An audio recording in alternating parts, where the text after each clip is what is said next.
कहते हैं कभी कभी इंसान की जिद इंसान को ही खत्म कर देती है। ज्यादा जिद्दी होना भी ठीक नहीं होता है। ऐसी ही जिद की वजह से कुशीनगर में एक भयानक हादसा हो गया, जिसमें 2 की दर्दनाक मौत हो गई। दरअसल आधी रात को सिगरेट पीने की जिद ने 2 दोस्तों को मौत की नींद सुला दिया, जबकि एक गंडक नदी में डूब गया। उनका पता नहीं चल सका। आधी रात को हुई दुर्घटना की दास्तां सुनने वालों की आंखें भर आई। 2 लोगों की मृत्यु हुई है, जिनका शव निकाला गया। एक 4 वाहन में जो है रात लगभग 12:30 बजे बड़ी तीव्र गति से रामकोला नौरंगिया मार्ग पर पुल के पास गाड़ी अनियंत्रित होकर के नहर में गिर गई, जिसमें 4 लोग सवार थे। एक व्यक्ति जो सुबोध मणिपुत्र राम बच्चन 32 वर्ष बधवा के हैं, ये ठीक ठाक हालत में मिले और ये बाहर आकर के इन्होंने बता दिया, पुलिस को इंफॉर्मेशन दिया। जिंदा बचा शख्स सुबोध मनी के शोर पर आसपास के गांव वाले पहुंच तो गए, लेकिन गंडक में अधिक पानी होने के कारण चाहकर भी मदद नहीं कर सके। इसका मलाल मौके पर जुटे गांव वालों के चेहरे पर साफ झलक रहा था। इतना ही नहीं, यही मलाल सुबोध के चेहरे पर भी देखने को मिल रहा है। साथ ही वो उस घड़ी को भी कोस रहा है कि आखिर क्यों दोस्तों के साथ वो सिगरेट पीने गया था। दरअसल भीम सिंह की बहन को प्रसव हुआ था। वो गोरखपुर के एक निजी अस्पताल में भर्ती थी। बृहस्पतिवार को परिवार के सभी लोग उन्हें अस्पताल में देखने गए थे, लेकिन भीम सिंह अपने दोस्त राजन के साथ कार से गए थे। गोरखपुर से शाम को सभी लोग घर के लिए निकले। परिवार के लोग देर शाम को घर पहुंच गए, लेकिन भीम राजन को उनके घर छोड़ने चले गए। सुबोध मनी के घर पर गांव के गुड्डू यादव और बाभनोली गांव के मनोज यादव मौजूद थे, क्योंकि मनोज यादव ससुराल महाराजगंज के घुगली गांव में गए थे। वहां से भोजन करने के बाद तीनों दोस्त बाइक से लौटे और सुबोध मनी को घर छोड़ने के लिए गए थे। अब जाने की तैयारी में थे कि अचानक भीम कार लेकर सुबोध के घर पहुंच गए। आपस में हंसी मजाक करने के बाद भीम दोस्तों को कार से लेकर सिगरेट पीने के लिए बाभनोली चौराहे पर ले गए। उस समय बाभनोली चौराहे की सभी दुकानें बंद थी। बाकी दोस्त कार से उतर गए और भीम से अधिक रात होने की बात कहकर घर जाने के लिए कहा, लेकिन भीम ने किसी की बात नहीं सुनी और सिंघा चौराहे पर सिगरेट पीने के लिए चलने की जिद करने लगा। उनकी जिद पर चारों दोस्त कार से सिंघा के लिए चल दिए। सुबोध की माने तो भीम ने अधिक शराब पी रखी थी। वो गाड़ी भी कंट्रोल से नहीं चला पा रहा था। उनके ससुराल हम लोग गए थे, हम और गुड्डू और मनोज यादव। वहाँ से हम देर रात तक आए, उनका परिवार वहीं का है। 12 के समथिंग आए हम लोग, तो हम अपनी गाड़ी लेकर वहाँ से घर के लिए आ रहे थे। तब तक वहाँ आए स्विफ्ट डिजायर से, क्या नाम है उनका, भीम आए। उसके बाद से बोले कि हमको राजस्थान से मिलना है, प्लांट पे चलो। हमसे उनसे कोई परिचय था नहीं, मनोज जी से था।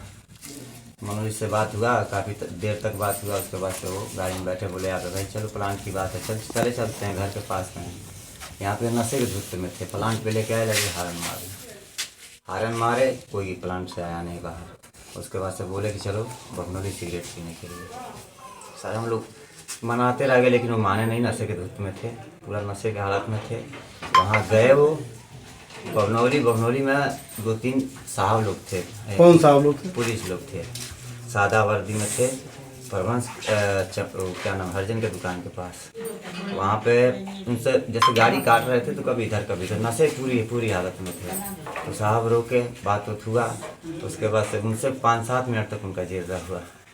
उसके बाद से पता नहीं क्या बात की है साहब से, और गाड़ी लेके तेजी से चलाने लगे।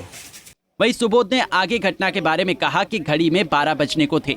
पुलिस वालों से बहस के बाद भीम सिंह बहुत तेजी में गाड़ी भगाने लगा, इतनी तेज कि वो किसी की बात भी नहीं सुन रहा था।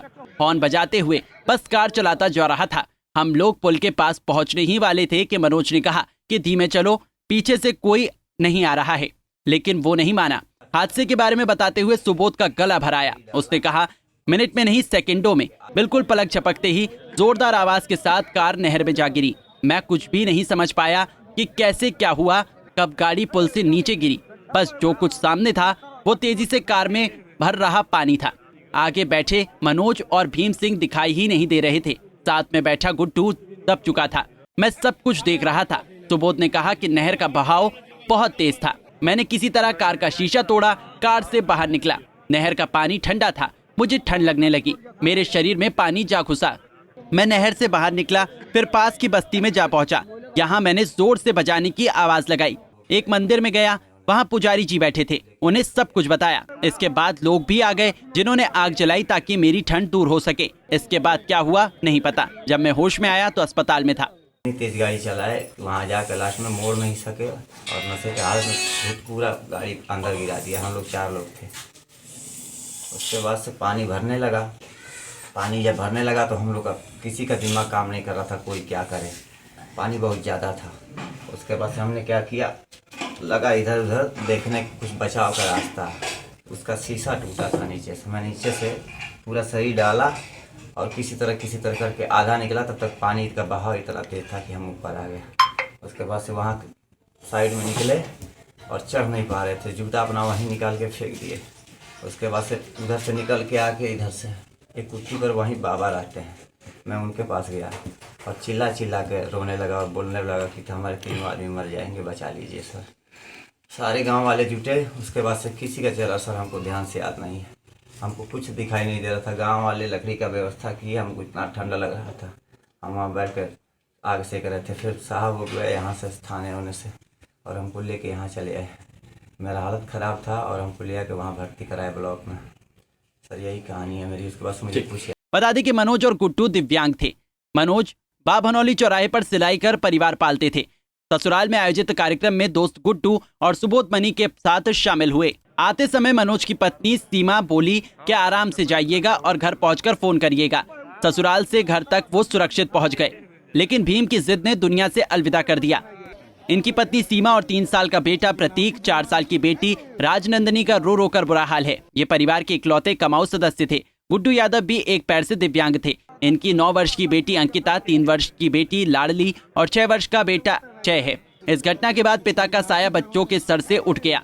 पत्नी नीरा देवी बदहवास हो गई है। बता दें कि हादसे के बाद पुलिस ने भीम सिंह की तलाश की, लेकिन अभी तक उसका कुछ पता नहीं चल सका है। गुड्डू और मनोज का पोस्टमार्टम करवाकर दोनों के शवों को उनके परिजनों को सौंप दिया गया है। Bureau report, Punjab Kesari TV.